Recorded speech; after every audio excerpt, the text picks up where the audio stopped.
Good morning, everyone. For today's discussion, we will continue the previous one, still in reading strategies. Okay, so let's start. I am now presenting to you the 7 reading strategies. First one is we have make connections, followed by ask questions, determine importance, infer and predict, visualize, synthesize, use fix-up strategies. Okay, so let's discuss these reading strategies one by one. So to start with, let's have make connections. When we say make connections, it's about think about what you already know in the text. It means that making connections, linking, no, means linking what you're reading to things you already know. This helps you better understand and remember the information in the text. By the way, there are 3 types of connections. So we have text to self, text to world. Okay, when we say text to text, these involves relating one text to another. It's about finding similarities or differences between two texts, such as themes, characters, or plots. For example, if you're reading To Kill a Mockingbird and you also know The Catcher in the Rye, you might compare how both books explore themes of teenage rebellion or societal expectations. Okay? Remember, when we say text to text, it's about finding similarities or differences between two texts, the first that you read and the one that you are reading. Okay, next is we have text to self. This is about linking a text to your personal experiences or feelings. So it means when you make a text to self connection, you're relating something in the text to something that has happened to you or how you feel about a topic. For instance, if a novel describes a character dealing with loss and you've experienced something similar, you might connect with the character's emotions and experiences on a personal level. So while reading, no, I don't know, but ako, pag nagbabasa ako, sometimes nakaka-relate ako. Ganon din ba kayo? 'Di ba? If the character feels like this and like that and na-experience mo yun or naramdaman mo yung emotions na yun, nakaka-relate tayo while reading. And that is self to text. Okay, and the third type of connection is we have text to world. When we say text to world, this involves connecting the text to broader world events, social issues, or cultural phenomena. So it's about seeing how the themes or situations in a text relate to the world outside the book. For example, if a story addresses issues of racial injustice, you might connect it to real world examples of racial inequality in current social movements.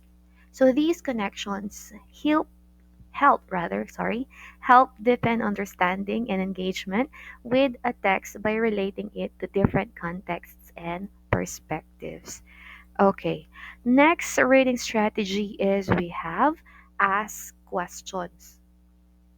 Ask questions. Ask yourself if the text you are reading makes sense because it can help clarify any difficult words. So, asking questions about the text means checking if your reading makes sense. If something seems confusing, ask yourself why. This can help you figure out difficult words or unclear parts. For example, if you don't understand a sentence, ask, what is this sentence trying to say? This approach helps you better understand the text and clear up any confusion. Okay, who among you do this? Before reading, while reading, or during the reading, and after reading, you have these questions in your mind.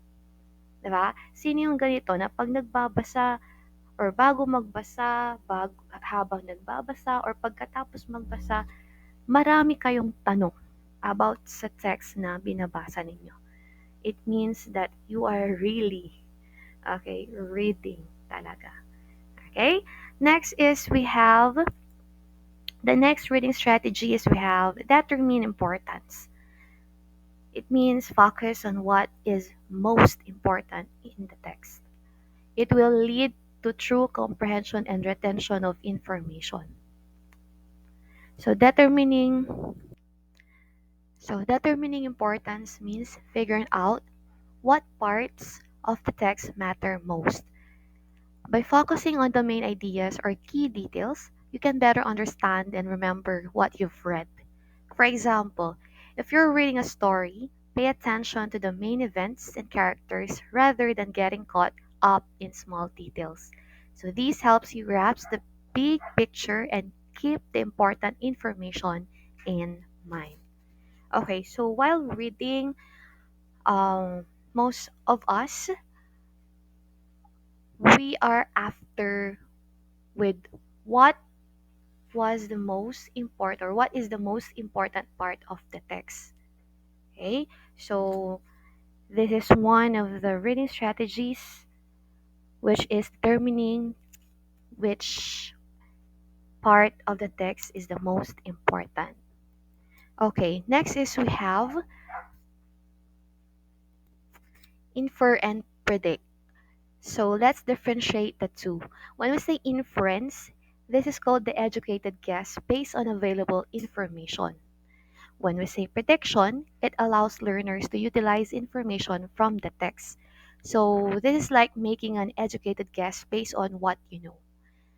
If a text says someone is smiling and their eyes are sparkling, you might infer that they're happy, even if it doesn't say it directly. So this involves using clues from the text to guess what might happen next. So this is for prediction. Let's say, for example, if a story mentions that a character is planning a surprise party, you might predict that something exciting will happen at the party. So that is infer and prediction. Next reading strategies, we have visualize, from the word visual. It means a picture in your mind the images the author creates in his words. It means paying attention to sensory details. Visualizing means creating a mental picture of what you're reading. When an author describes something, try to picture it in your mind. Okay, di ba? Madalas natin tong ginagawa when we are reading. We create pictures or images in our mind.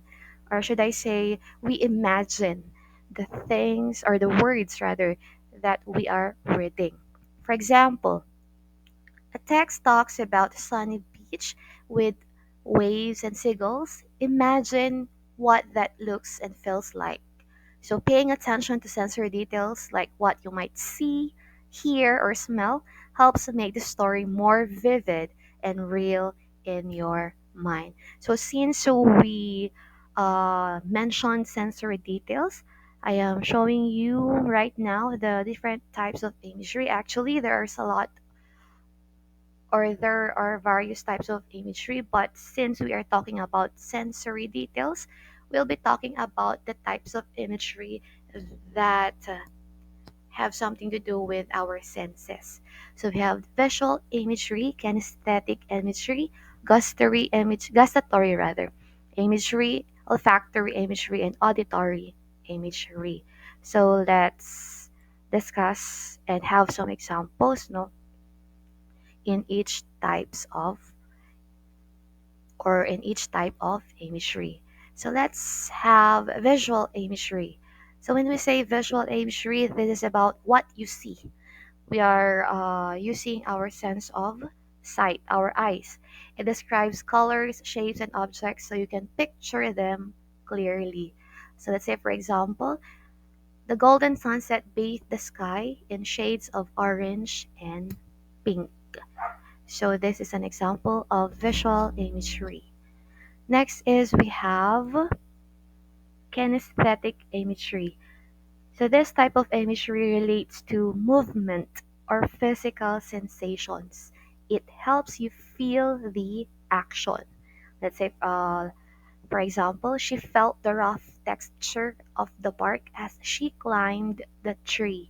So this is an example of kinesthetic imagery. Next naman is we have gustatory imagery. This is about taste. It describes how things taste so you can almost taste them yourself. Okay, for example, the sweet tangy flavor of the lemon pie was a burst of sunshine in every bite.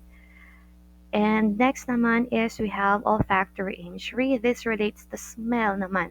It helps you imagine different scents. For example, the aroma of freshly baked bread filled the room, making everyone's mouth water. Okay, so this is an example of an olfactory imagery. And the last one is we have the auditory imagery. So this type of imagery is about sound. It describes noises or music to help you hear them in your mind. For example, the distant rumble of thunder echoed through the valley. Okay, so these are the different types and examples of imagery. Next reading strategy is we have synthesize. When we say synthesize, fancy way of saying that you must bring together in the end. Synthesizing means combining different pieces of information or ideas to form a complete understanding or new insight. When you synthesize, you bring everything together at the end to see how it all fits and makes sense as a whole. For example, if you're reading several articles on a topic, synthesizing involves summarizing the main points from each article and figuring out how they all connect to get a fuller picture of the subject. Once again, when we say synthesize, it means bringing together in the end all the information, all the key points that you've read in various books or texts, you have to bring them together to create or to connect or to get a fuller picture of the subject. Okay? And the last but definitely not the least reading strategy is we have using fix up strategies. So use these strategies when you are stuck with a certain word. Okay? So we have reread, underline, use a dictionary, read aloud, and ask for help. Using fix-up strategies means, ayun nga, ano ko lang, kakabasa lang natin, rereading, underlining, using a dictionary, reading aloud, or asking help to better understand the text or to better understand a certain word. When we say reread, read the text again to better understand it. Um, there are people kasi na hindi ganoon kapulido yung pagkakaintindi dun sa text when they read it once lang. 'Di ba? Kadalasan, we read the text twice or thrice or even more times, 'di ba? For us to better understand its meaning. Okay? Next naman is underline. Mark important words or underline important words or ideas to focus on them. So if you are struggling to understand a certain word, try to understand or mark it when you are reading. So that after reading, you have this reason to go back to that word para alamin or hanapin yung meaning ng word na yun. At least, by doing such a thing, you enhance your vocabulary bank. nakapagdagdag ka ng panibagong words sa vocabulary bank mo. Next naman is you have to use a dictionary. Look up the meanings of difficult words. Ayan.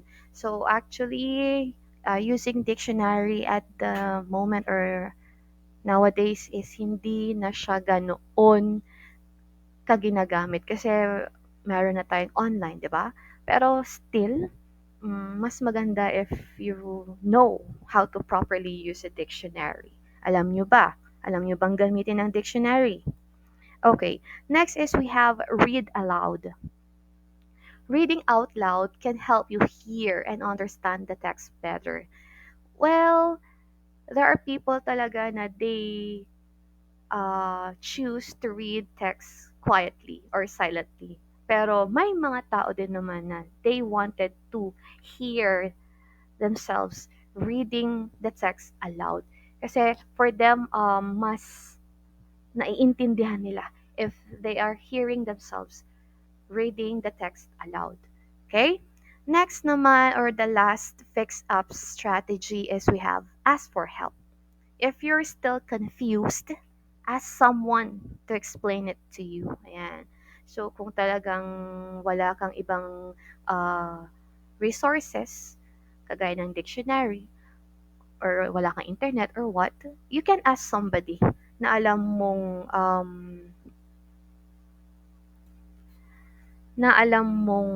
makakatulong sa'yo to explain things about dun sa text na binabasa mo. Okay, and that's it. So these are the different reading strategies. I hope you learn and you understand each reading strategy. Okay, so let's now proceed to the conclusion. Ayan, so I just summarized the discussion. Actually, I just summarized the 7 reading strategies. Okay, so number one, making connections means relating what you read or what you've read to other texts, your own experiences, or the world around you. Asking questions helps you understand the text and clarify difficult words. Next naman is we have determining importance, means focusing on key points to better understand and remember the text. Inferring and predicting means using clues from the text to make educated guesses and anticipate what will happen next. And we have visualizing, it means creating mental pictures and using your senses to imagine what the author describes through different types of imagery. So we have visual, using our sense of sight, kinesthetic, movement, gustatory, taste, olfactory, smell, and auditory for sense of sound. Synthesizing means combining all the information ideas together at the end. And the last reading strategy is we have using fixed up strategies means rereading, underlining, using a dictionary, reading aloud, or asking for help to better understand the text. And that's it for today's lesson. Once again, thank you for watching and listening. I hope you learn and sana nag-take down notes din kayo because there are things na wala sa PowerPoint. Okay? Pero ito yung sinend ko pa rin. Pero doon sa aking explanation, sana nag-take down notes pa rin kayo. Okay, so once again, thank you for watching and listening.